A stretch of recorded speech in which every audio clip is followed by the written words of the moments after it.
This message comes from NPR sponsor Ridge Wallet, the wallet that uses titanium and carbon fiber to keep your cards and cash safe. Each wallet is backed by a lifetime warranty. See how it works at ridge.com/NPR and get 10% off with code NPR. Live from NPR News in Washington, I'm Jack Speer. After a brief attempt today to revive negotiations, trade officials from the U.S. and China have ended their talks for the day. NPR's Scott Horsley reports both sides offered upbeat assessments of the negotiations, but little details about where things go from here. Treasury Secretary Steve Mnuchin described the latest round of talks as constructive, while the top Chinese negotiator said they'd gone pretty well. That helped to curb losses on Wall Street, although investors are still nervous after the U.S. more than doubled tariffs on $200 billion worth of Chinese imports. The higher tariffs took effect just after midnight Eastern Time, but do not apply to goods that were already in transit across the Pacific. That means negotiators have a little more time to strike a deal before the new import duties start to pinch businesses and consumers here in the U.S. China has promised to retaliate for the higher tariffs. Agriculture Secretary Sonny Perdue says he's been asked to craft a new aid policy to help U.S. farmers caught in the crossfire of the trade war. Scott Horsley, NPR News, Washington. The House Judiciary Committee voted this week to hold Attorney General William Barr in contempt of Congress for not giving more information on the Mueller report. However, a vote has yet to take place in the full House. Speaking at the Axios Newsmaker event today, Democratic Congressman Adam Schiff of California said he's exploring several avenues for making members of the Trump administration comply with subpoenas. We would have our own adjudication in the Congress. And we would levy fines on those who are not cooperating until they produce what they're compelled to produce. Schiff talking about dusting off a long-dormant power. Inherent contempt will allow Congress to circumvent the courts and arrest or jail those who ignore congressional subpoenas. It hasn't been used in close to 100 years. Heavy rains pounded Houston this week. They're responsible for putting some homes underwater. Houston Public Media's Travis Bubinik reports the region is preparing for another round of storms tonight. Officials say more than 100 homes in the Houston area have flooded since storms first swept in on Tuesday. They expect that number to increase after severe storms dumped more than 6 inches of rain on parts of the region Thursday night. Local Emergency Management Coordinator Francisco Sanchez says neighborhoods hit hardest by these storms also flooded after Hurricane Harvey in 2017. And so it's just one of those things that's unfortunate, and communities are having to deal with repeat flooding. Some creeks and bayous have topped their banks this week, but Sanchez says most of the flooding's been caused by drainage systems just not being able to move water out fast enough to keep up with the rain. For NPR News, I'm Travis Bubinik in Houston. The government's main inflation barometer, the Consumer Price Index, ticked up last month. The Labor Department reporting today more expensive gasoline, rents, and appliances pushed up consumer prices 0.3% in April. Stocks, after taking a downdraft today, recovered some of their losses to close up. The Dow was up 114 points. This is NPR. The World Health Organization says efforts to contain an Ebola outbreak in 2 provinces in the Democratic Republic of the Congo are being complicated by attacks on health teams there. And the WHO, in an update today, warns that if it continues, it could be hard to contain the outbreak. In one case, a burial team was violently attacked after burying a victim. The attacks have also made it harder for healthcare workers to isolate sick patients, allowing the disease to spread further. Italian officials waived a port ban to migrant rescue ships, allowing a charity vessel to disembark 30 rescued migrants. But as NPR's Silvia Poggioli explains, officials then impounded the ship. The Mare Jonio, operated by an Italian NGO, picked up the migrants, including 2 pregnant women, a baby, and 4 unaccompanied minors, 40 miles off the coast of Libya as their rubber dinghy was sinking. Italy's hard-right Interior Minister Matteo Salvini has accused charity rescuers of complicity with human smugglers and has closed ports to charity ships carrying rescued migrants. Salvini tweeted, "The last voyage for the Mare Jonio blocked and seized. Bye-bye." Since he took office in June, migrant arrivals have plummeted. Silvia Poggioli, NPR News, Rome. A merger in the beer business, with Boston-based brewer of Samuel Adams announcing it's acquiring Dogfish Head Brewery in a $300 million cash and stock deal. The founder of Dogfish Head and his family will receive shares of Boston beer stock valued at $128 million, while shareholders will get $173 million in cash. Officials say the combined company will be led by Boston Beer's CEO. I'm Jack Speer, NPR News in Washington. Welcome back to WBHM Digital Broadcasting out of Birmingham, Alabama. The time is 5 minutes after the hour. Hello, everyone. Welcome back from halftime. This is Paraversal Universe, produced by WBHM Digital Broadcasting out of Birmingham, Alabama. Also heard on the Rift Radio Network out of Virginia.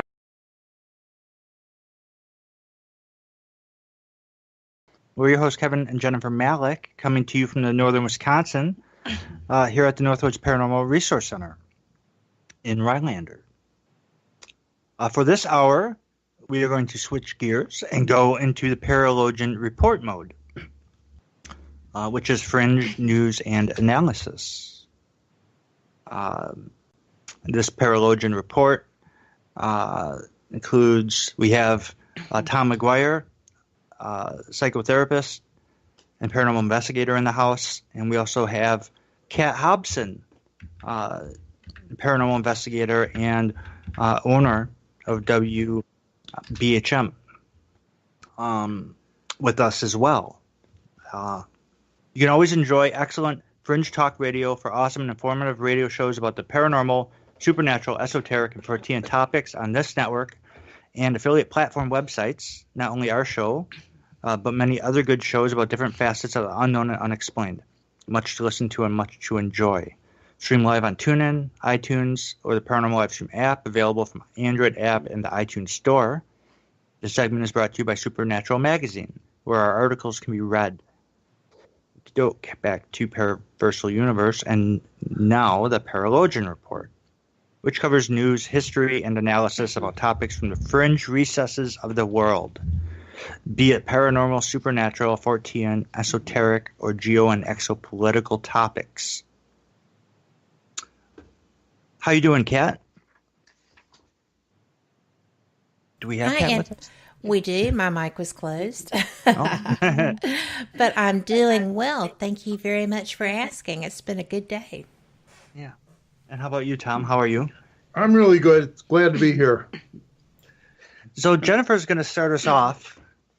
She's brought an article to the table, and I will pass it to her. So the article I have, and this was from Coast to Coast, and this was dated May 6th, and for the record, what was involved in this article, these people were not ghost hunters by any means. Cops say ghost hunters trashed school. Authorities in Florida say that ghost hunters have effectively destroyed an abandoned school after word spread online that the site was haunted. According to a local media report, the Hungford Preparatory School in the town of Eatonville was shuttered in 2010 and became a community center shortly thereafter. However, the building has now been all but abandoned due to extensive damage at the site, which cops contend was the work of those seeking spirits. Detective Broderick Lampkin lamented that over the last few months, the Hungford School somehow wound up being touted online as a particularly paranormal location. They made believe there were ghosts and goblins inside the building, he explained, at which point there were groups of people that wanted to make this an experience. While the specific source for the spooky claims is uncertain, those curious to catch a glimpse of something strange and unusual soon began flocking to the site. Talk of the former school being haunted captured the imagination of community members, Eatonville police say, to the point that the building has been inundated with trespassers in recent weeks. And unfortunately, it would seem that there have been more than a few visitors who aren't exactly following scientific protocol, as some interlopers at the site have smashed windows, spray painted walls, and even went so far as to trash the wiring of the building. That last sinister act, Lampkin said, would cost over $50,000 to fix. While it would be wholly unfair to attribute all of the troubles at the building to ghost hunters, it certainly seems as if the stories of the school being haunted put the site on proverbial radar of ne'er-do-wells and miscreants with nothing better to do than break into a building and cause trouble. Making matters all the more maddening for authorities is the tales circulating online about the school are pure fiction. There are no ghosts here, declared Parrish Johnson of the Eatonville Recreational Department. There has never been any foul play done on the property. It's all a hoax. And I want to get everybody's thoughts on this because when I saw this, it just made me mad. I mean, you have people in there that were they're not even paranormal investigators, let alone ghost hunters. And because they saw possible people on YouTube, and I'm not going to mention channels, because there are a couple that have been to that school.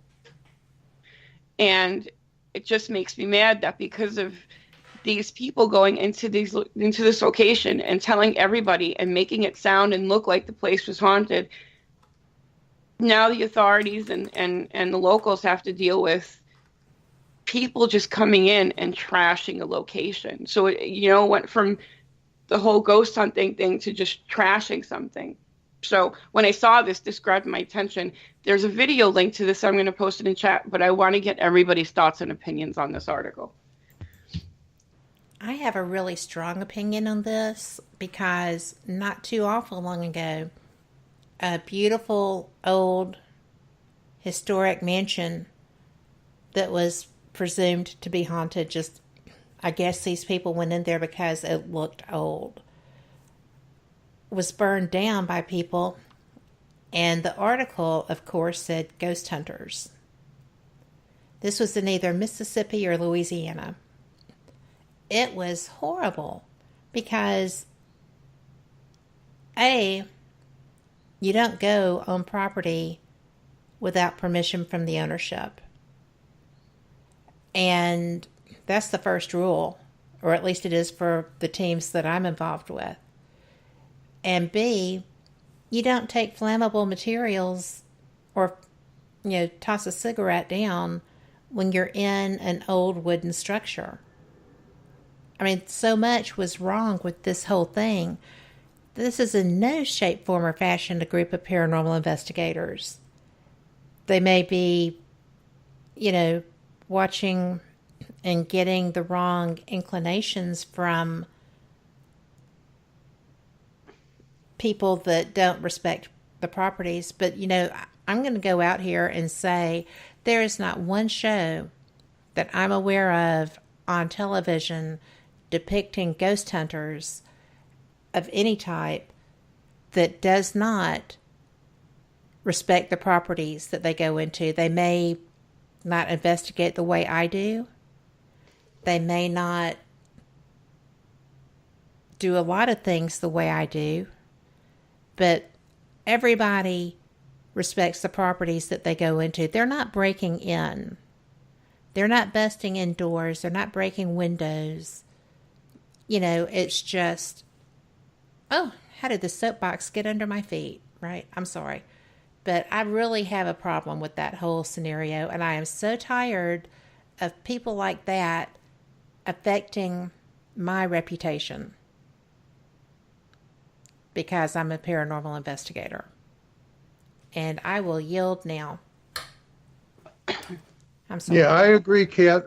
This is Tom. The idea that professional paranormal investigators always have protocols they follow. Like you said, they get permission from the owner. Sometimes we inform the police that we're going to be at a location. I didn't like the fact that the title or the headline of the article said, ghost hunters broke in. They're just vandals. Vandals broke into that school. Yep. So that's one point. The other point is that even if a school is closed, you should respect the fact that it's a school building. It may have to be open again. And having a small, if it's in a small town, that's a big burden to have to fix up a school again. Like they said, $50,000 just to rewire the thing. That is just horrendous. I don't know what people are thinking, but to have it associated with ghost hunters or paranormal investigation is the wrong way to write a report on that event. They were just looking for a sensationalist headline. Yes. Vandals doesn't carry quite that panache as far as readership goes, I guess. Well, I have a couple things to say about this. I actually know who some of these parties are. Yeah. And basically what it comes down to, and I think if I'm right in this case, there were some, we'll call them urban explorers, and I hate to even discredit their term. Yeah. But urban explorers had started YouTube channels, and they were going out urban exploring. And over time, their channels started growing, and they realized that if they faked evidence, that their stuff they would get more views. So they started not only going to these places and not asking permission, but they started faking evidence as well, right? And what happened was, and these guys literally every day, and there's a group of them, most of them are from Florida. we're not going to say their names. No. If you're interested who we're talking about, you can always check out the shape perhaps, but anyways, yeah, so man, it's tough because we, like, as paranormal investigators, we have to ask for permission to be on a site. We cannot just go places and not ask permission. And that's what they were doing day after day after day, going to places, not asking permission, showing up and recording. And they were getting so many views, millions of views, that this is their job now. This is how they earn their living. Well, what happened was somebody had seen one of these videos and said, "Hey, I recognize that place. That place isn't abandoned." And he called the people and he said, "Hey, I just seen your some people in your building." And the owner of that building happened to know the sheriff. And so he called the sheriff. And so the sheriff's department started looking at these videos. And they went through all these videos, and they not only found laws that they were breaking, but they found other stuff that they were doing, right? And so they decided that they were going to make a public spectacle out of them, and they had to they got in trouble, and I know they had to go to court or go into court, and one of them could get in a really big amount of trouble because during one episode, I guess he pretended to be an officer or something. But yeah, it's just, so it's like, all I can say is, if you don't do things the right way, there are going to be repercussions. Right. And I would not want to be known as the people who aren't doing things the right way. Well, no. And it all goes back to, I don't care who you are. If you're going about it the way that these people have done it, just because you don't see any no trespassing signs doesn't mean that it's open for you to just check out. It's still off limits. And when if you have to break in, it is not something you're okay with going into. Right. And when you do that kind of stuff, you're making real legitimate investigators and people like all of us here look bad in this field. You make the field look bad because you're, in a sense, making a mockery out of it just to get views. And like I said, they're not even they call themselves urban explorers, but sometimes they're paranormal investigating. But they're not paranormal investigating the way we do.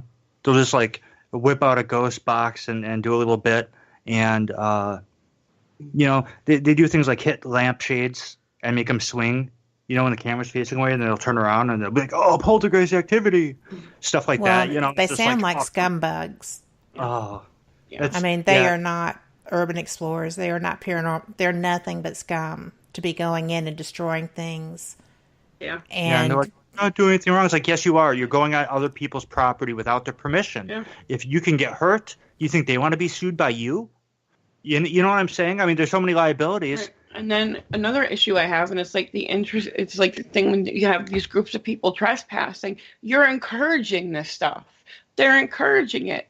And that's the problem. Other people go out and do it. And then what happens if other people go out and then they get caught and they have to go through the same thing? I do want to say that the group in Florida I'm talking about is not known to be vandals. No. Okay, I'll give them that. But other people watch your videos, think it's okay, and then go do the same thing. And those people sometimes are vandals. Right. And that's what happened with this hospital. Right. Is they went there. Tons of people saw it. Yeah, so other people went there, and there was other people that trashed the place. And it turns out the building wasn't truly abandoned, and they were using it for community events. They were doing community stuff there. So it's like, wow. Yeah, I just don't understand where that gets. But we have actually missed a break. Oh, so we missed a break. Right. We missed a break. All right, so we'll be right back. We'll be right back. You are listening to WBHM Digital Broadcasting. The best in paranormal talk radio.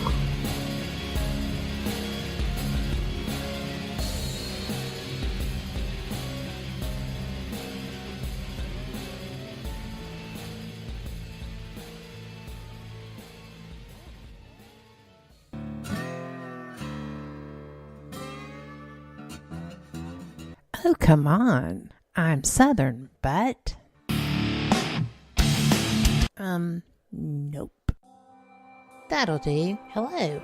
I am Kat Hobson, host of Paranormal Experience here on WBHM Digital Broadcasting out of Birmingham, Alabama. I enjoy having guests from all areas of the paranormal, from ghosts to ufology to cryptids and beyond. You'll find some of the best researchers in their fields bringing you some great information. Join me on Wednesday nights from 8 to 10 p. Eastern here on WBHM Digital Broadcasting. Son of a... Hey, son. Mother... Son? What are you doing? Hey, Mom. I'm getting ready to listen to Periscope Uncensored. By expanding your vocabulary. Well, it is uncensored. Son, the uncensored part of Periscope Uncensored is Jax and I getting down to brass tacks with all aspects of the paranormal. There's no fluff on our show. So, no off-color commentary? I didn't say that. Awesome! Son? I just hit my head. Oh boy. I'll go get you an ice pack. Catch Periscope Uncensored Thursday nights at 9 p.m. Eastern, only on WBHM Digital Broadcasting. Since 1948, Fate magazine has brought you reports of the strange and unknown, all of them true. Fate Radio is carrying on that tradition, bringing you the unusual, macabre, strange, and bizarre. Join host Kat Hobson Sunday nights from 8 to 10 p.m. Eastern on WBHM Digital Broadcasting.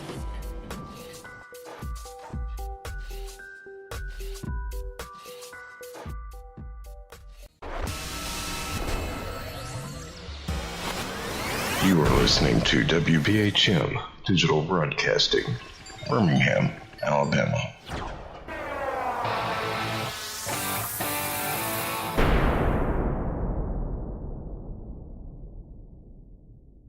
Thank you for listening to WBHM Digital Broadcasting out of Birmingham, Alabama. The time is 23 minutes after the hour. Hello, everyone. Welcome back from our commercial break. This is Paraversal Universe, produced by WBHM Digital Broadcasting. Also heard on WCET-FM and affiliates and the Rift Radio Network. We're your hosts, Kevin and Jennifer Malik. And we are in Paralogian Report mode. We are joined by fellow correspondents, paranormal investigator Kat Hobson and psychotherapist Tom McGuire. Before we get back to the show, let's take a quick moment to specifically mention the radio call dials for the AM, FM terrestrial radio stations who carry Paraversal Universe, including WCET, which is located on 101.7 FM out of Columbia, South Carolina, and High Point Radio, which can be found on the 100.5 FM and 1620 AM dial out of New Jersey, which broadcasts in New York, New Jersey, and Pennsylvania. Hello to all of you who are tuning in over the airwaves. Thank you so much. We are glad you are with us. This segment is brought to you by the Parasociology like page on Facebook.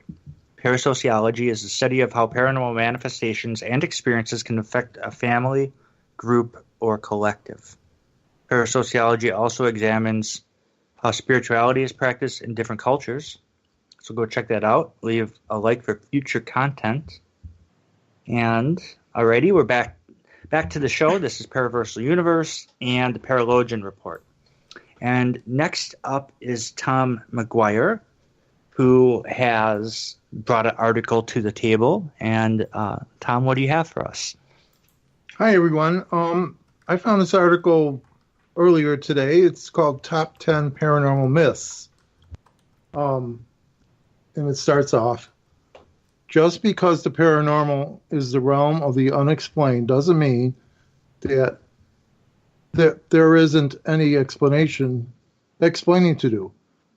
Humans have always sought to give definition to the world around us, and even to the worlds that are maybe beyond us. As a result, over the course of millennia, we have developed countless theories and told endless stories within the realm of the paranormal pop culture, and there have been a lot of misconceptions that have taken root in the public's consciousness. Believe it or not, even when dealing with the mysterious realm of ghosts, aliens, and creatures, there are some things we can fairly confidentially label as false. So to clear up some incorrect assumptions about the unexplained, let's take a look at the top 10 paranormal myths. Number 1, the term paranormal applies to anything currently beyond the range of scientific exploration. So anyone who claims they have access to the rule book of the paranormal and that they know a foolproof way of making a ghost go boo is probably a charlatan or about to be pretty famous. Plenty of researchers, including reputable scientists, have compelling theories about unexplained phenomena and are attempting to apply those utilizing a scientific method, but so far paranormal facts don't quite exist. A myth, ghosts. Number 2, ghosts only come out at night. There are a lot of reasons to ghost hunt at night. The world quiets down as the day fades away. Some locations only let you enter after the close of daytime business hours. It is much creepier at night. And most importantly, it is best time to play with your sweet night vision camera. But if you want to chase ghosts, you can just as effectively do it during the day, according to most paranormal researchers. In fact, it may even be a more effective time because that's what the dead were probably most alive. Myth 3, there is no physical evidence of Bigfoot. That's a myth. While there have not been any bodies found, Bigfoot researchers claim that it is quite a bit of physical evidence to suggest a creature exists, including hair, blood, tissue, tracks, and yes, poop. There is also a growing community of scientists who believe in Sasquatch, including famed primatologist Dr. Jane Goodall and Dr. Jeffrey Meldrum of Idaho State University, among others. Eric Altman of the Pennsylvania Bigfoot Society stresses that as far as the lack of physical remains, in other words, a dead Sasquatch, fossilization requires very specific conditions, and Mother Nature has an effective system of breaking down animal remains in about 10 days. So a freshly dead specimen of the already rare creature would be hard to find. I had a deer get hit by a car close to my home, and the whole thing was gone in 7 days. The bones, everything was gone. So that's one of the reasons I think it'd be hard to find Bigfoot remains. Myth 4, only old buildings are haunted.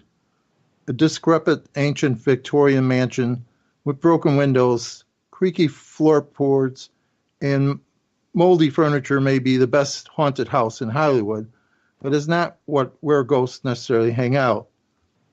Beyond just old houses, researchers claim to have found paranormal evidence in jails, asylums, hospitals, hotels, museums, battleships, cruise liners, cars, roads, and forests.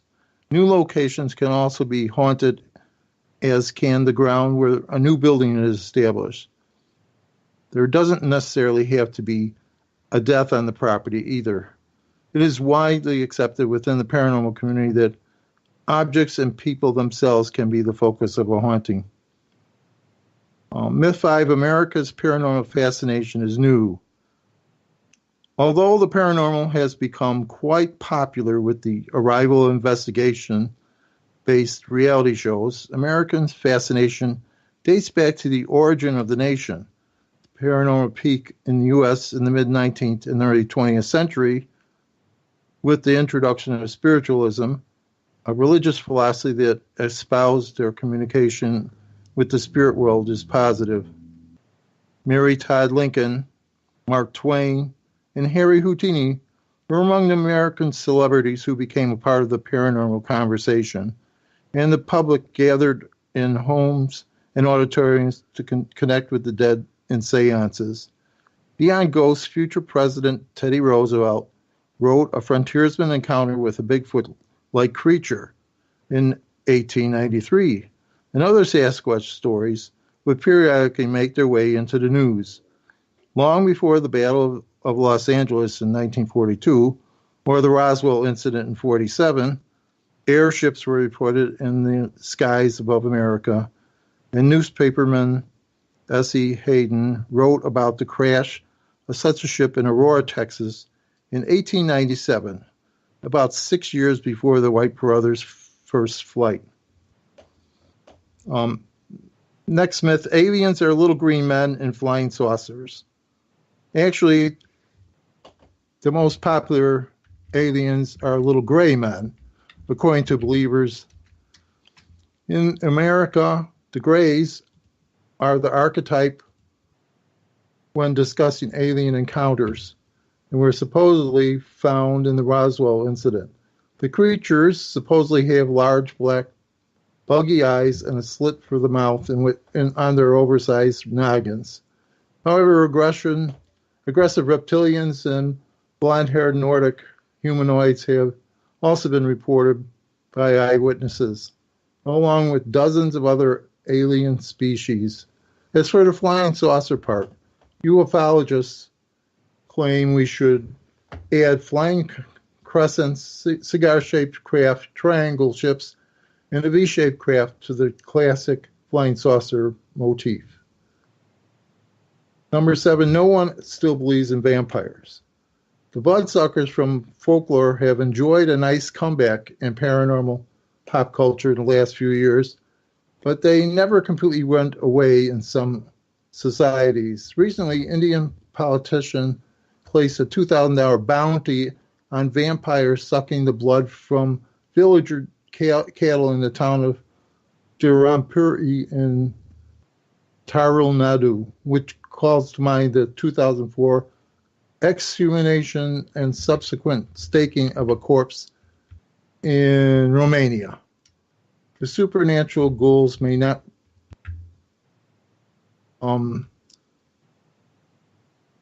be, I don't know, some of the word I can't make out, have,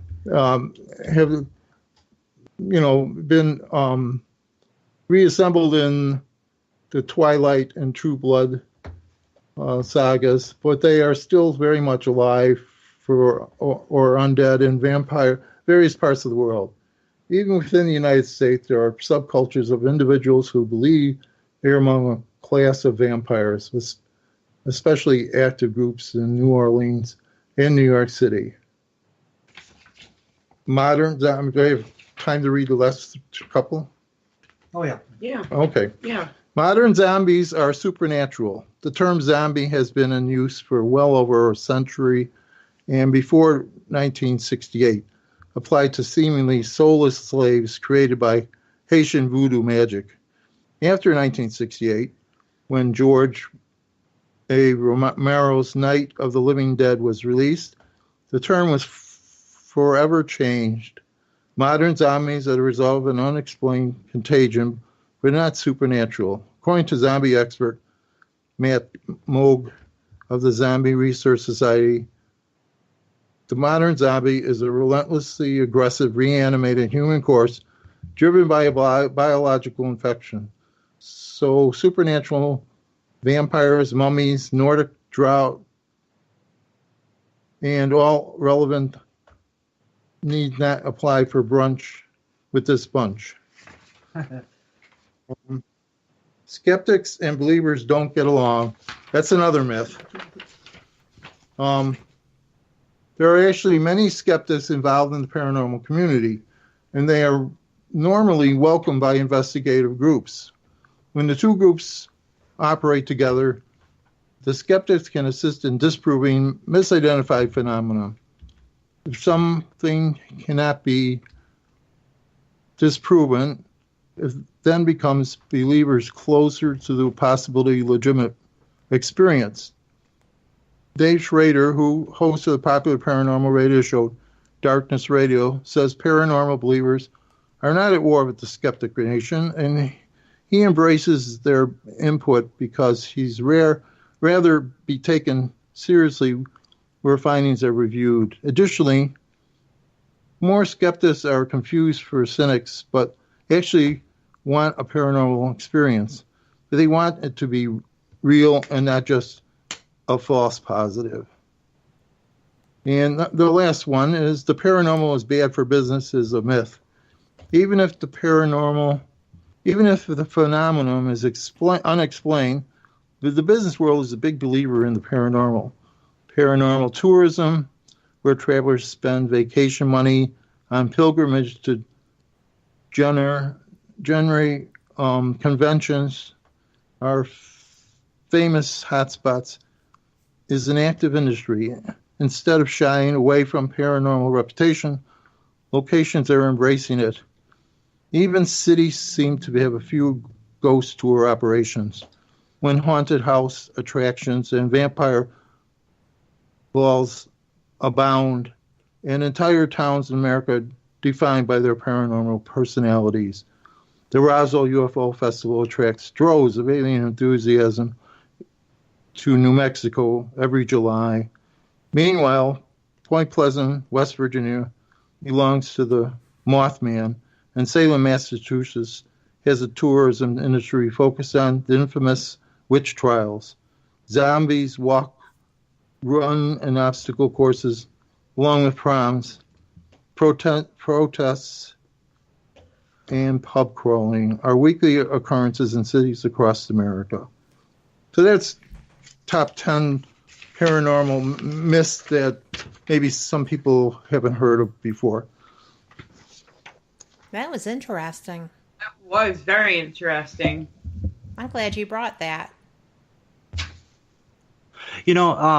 Yeah, I like of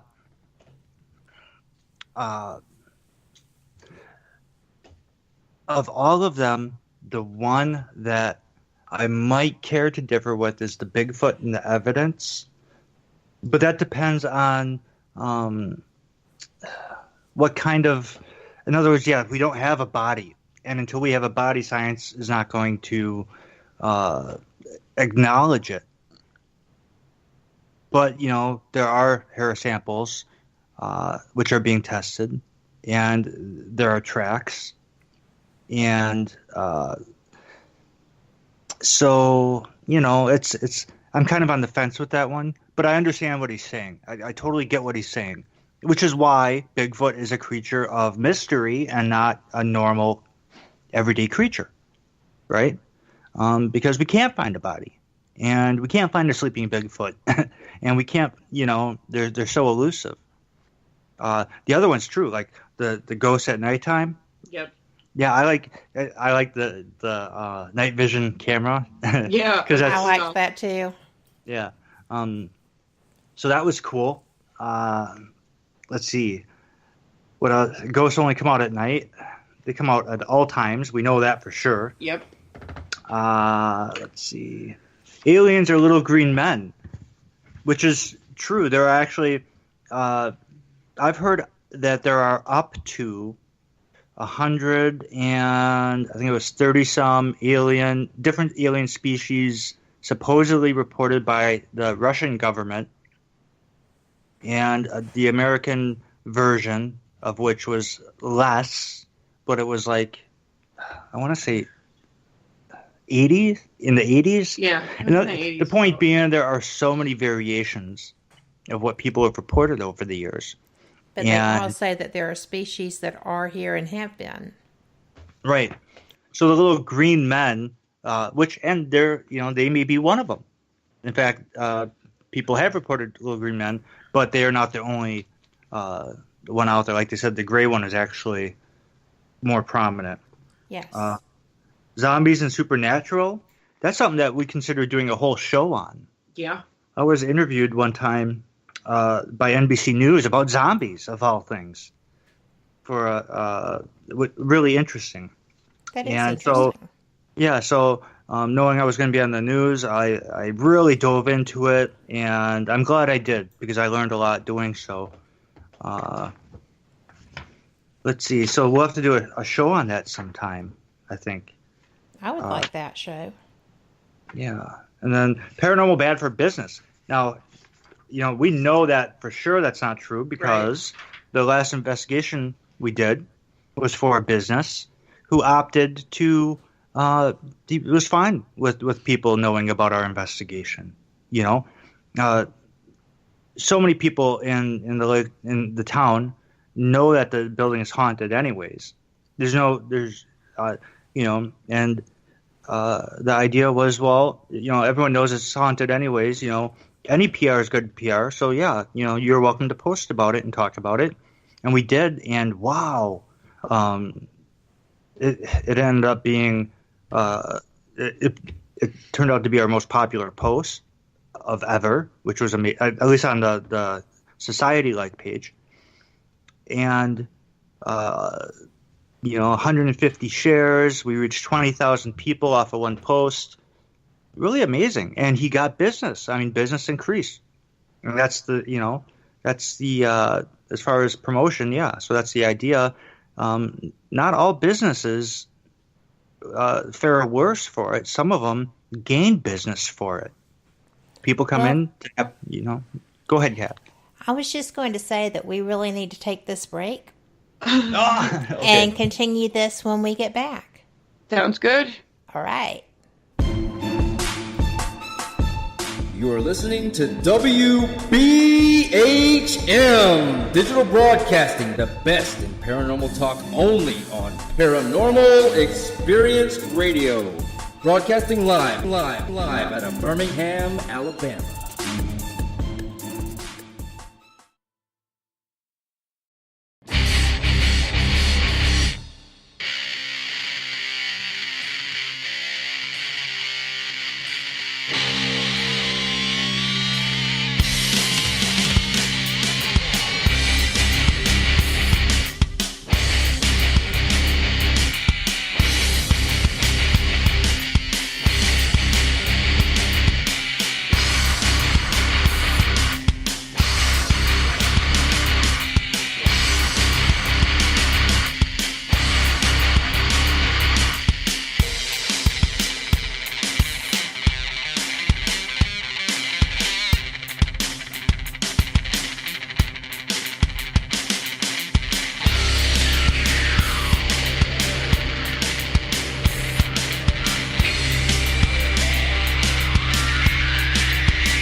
Thank you for listening to WBHM Digital Broadcasting out of Birmingham, Alabama. The time is 45 minutes after the hour.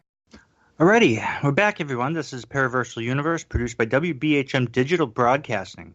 Also heard on WCET-FM, High Point Radio, and the Rift Radio Network. We're your hosts, Kevin and Jennifer Malik. We are glad you are with us, as always. We still have the t-shirt of the logo for Lake Monstrosities for purchase. Half the proceeds will go to charity and the specific cause to help 8-year-old Daniel D. Miza, who suffers from Dravet syndrome and seizures on a regular basis. The Lake Monstrosities is the largest social media outlet dedicated to aquatic mysteries and wonders of all kinds. So look for those shirts there. It's a great group, a great artwork, great shirt for a great cause. And we don't know how long we'll be offering them for. So, if you want them, please get them while you can. Yep. This segment is brought to you by the 5-star Reader's Choice award-winning epic fantasy trilogy Helm by Robert Malik. And back to the show. This is Paraversal Universe and the Paralogian Report for the second half of the show today.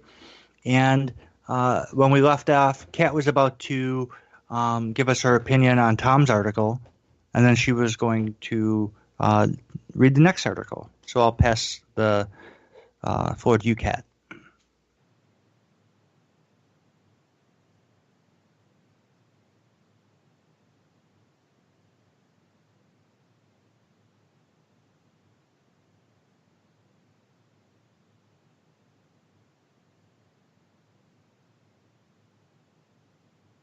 I just wanted to say that I think that the part about the paranormal investigators and skeptics not getting along is not the case. In my experience, I love having somebody who is a skeptic. I do not like having somebody whose mind is so closed that the moths inside have died. But, you're not a Billy Bad Butt just because you don't agree with something. And all the hard-nosed debunking and stuff in the world isn't going to do any good if there is actual activity happening that you cannot explain away without using a ludicrous explanation. So I have found that skeptics, true skeptics, not people who are just closed down, true skeptics and believers work well together because they kind of keep each other grounded. I think that entire article, Tom, was fantastic, but that one thing really stood out to me. Yeah, I thought so too. Like 10 paranormal myths, I didn't get a chance to see the article or anything beforehand. And they were all pretty much spot on. I mean, so for sure. Absolutely. Well, I'm going to go ahead and share this one. And I found it interesting. It's actually in unexplained-mysteries.com's newsfeed. And the reason I found this interesting and chose it is because we had just, on my show the other night, been discussing why the Roman Catholic Church was bringing in so many priests to be trained as demonologists. They've really stepped that program up. And lo and behold, I opened up Unexplained Mysteries today, and this article just was the first one I saw. And it says, exorcism course opens at stores in Rome. For the first time, the Roman Catholic Church is offering exorcism training to all major Christian denominations. The 14th Exorcism and Prayer of Liberation course at the Pontifical University of Regina Apostolorum in Rome is for the first time accepting not just Catholic, but Lutheran, Greek Orthodox, and Protestant priests as well, and a renewed effort to tackle a reported rise in demonic possessions. The Catholic Church believes that the secularism of society, as well as a rise in atheism, and the increasing popularity of social media and esoteric practices are to blame for this problem. So great is the concern that even Italy's education ministry is getting involved by offering teachers the opportunity to attend the course at €400 a time so that they can correctly practice the ritual. This is the first time different denominations have come together to compare their experiences on exorcisms, said Spanish priest and theologian Pedro Barragan. The idea is to help each other to establish best practices, if you will. The Catholic Church is most associated with exorcisms because of films like The Exorcist and The Rite, but we are not the only church that performs them. Expelling the devil goes back to the earliest origins of the Christian Church.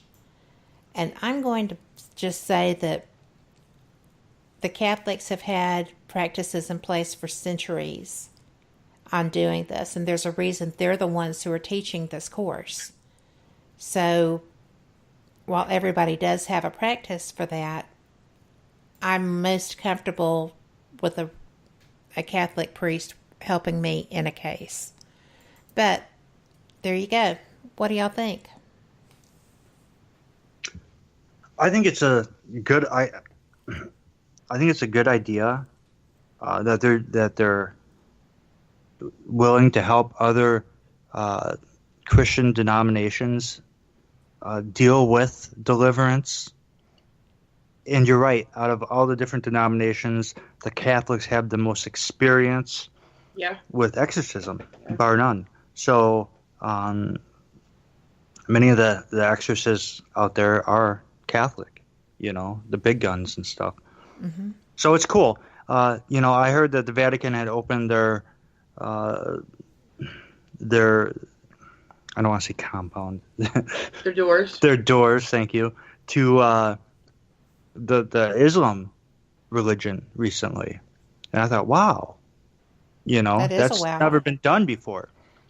And so now you see another case where they're opening arms to other religious beliefs. Obviously, these are more closer to home to their belief than the Islam faith, but be that as it may, that's still, I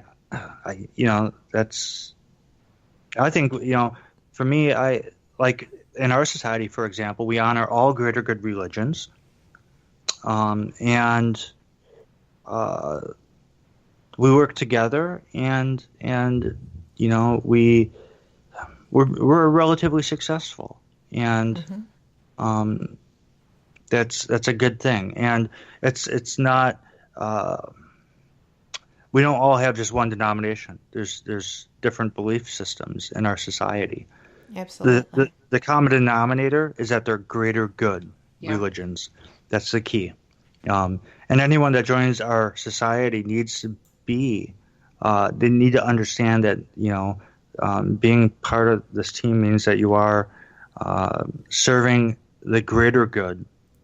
It's more. You're there to serve the greater good, not your own greater good. Those that want to serve their own greater good can hook up with other like-minded individuals and do it, wherever. Hopefully, they won't hurt anybody. But for us, it's important that the people that join the team are that kind of person. They need to be compassionate, and they need to be patient, and they need to be willing to help their fellow man. I mean, that's that's what it's all about. So that's my thoughts. Right. And I think there are people out there that aren't necessarily Catholic but are still under the Christian umbrella, so to speak, that would, with this being offered now, because there are those out there that don't feel comfortable having to go to a Catholic priest. You have some people that would rather try and stick to like their pastor or their reverend. Mm-hmm. And I think that this kind of opens the door. And I agree with Kevin says, the Catholic Church has had the monopoly, so to speak, over exorcism for years. Hundreds of years. Right. Yes. And, now I think people that are intimidated, who necessarily don't want to go to a Catholic church, know that they can go to somebody within their chosen Christian, whether their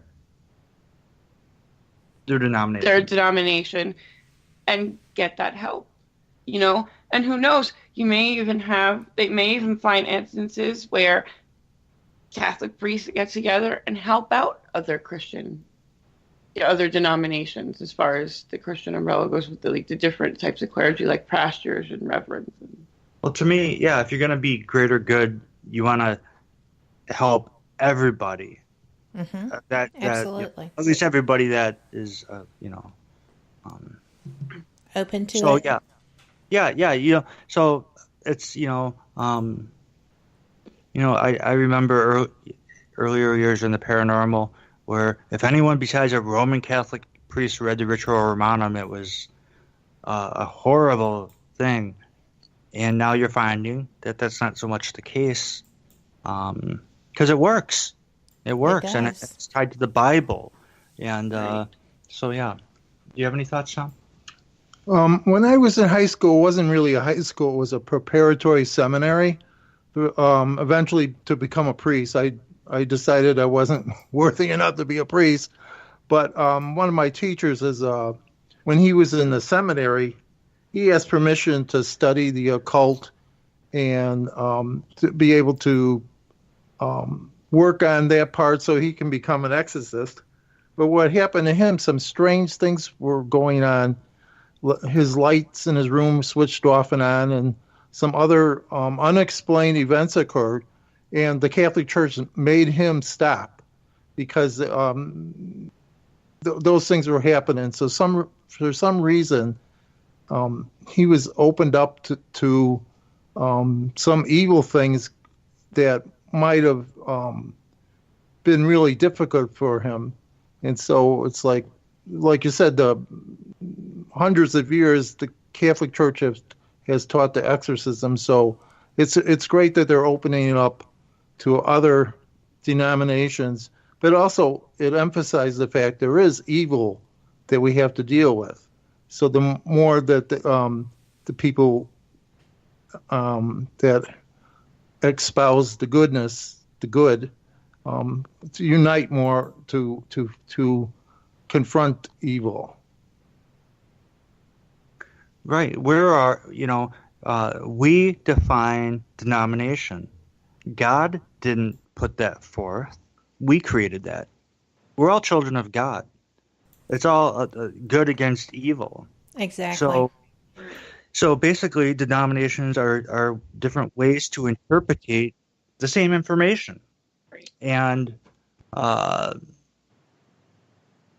so, yeah, I'm glad to see the Catholic Church do this. I mean, and of many of the decisions they've made as of late, this is one that I am more comfortable with, opposed to some of the other decisions they've made recently, which I'm not. True. Oh yeah. So we are.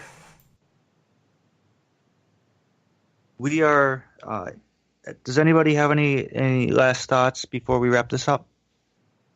Just that there's wisdom in all traditions, so I'm glad that that's going to unite and learn everybody else's wisdom and be more united front. Yeah, and everybody can learn and grow from each other with these experiences too. Yes, and maybe bring unification. Yes. And on that note, we are going to wrap up this episode. I want to take the last couple minutes and thank paranormal investigator Ted Van Son from Genesee Valley Paranormal Investigators and Paratalk Radio for being an awesome guest for this first hour. It's evident that he knows what he's talking about, and he's been doing it for a while. So good paranormal wisdom there.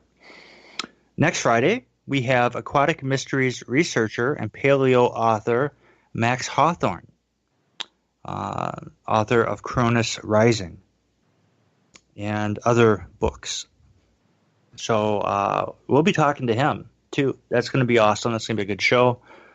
We like the Lake Monster stuff, and a few times a year we make sure that we get to it. So this will be one of them episodes.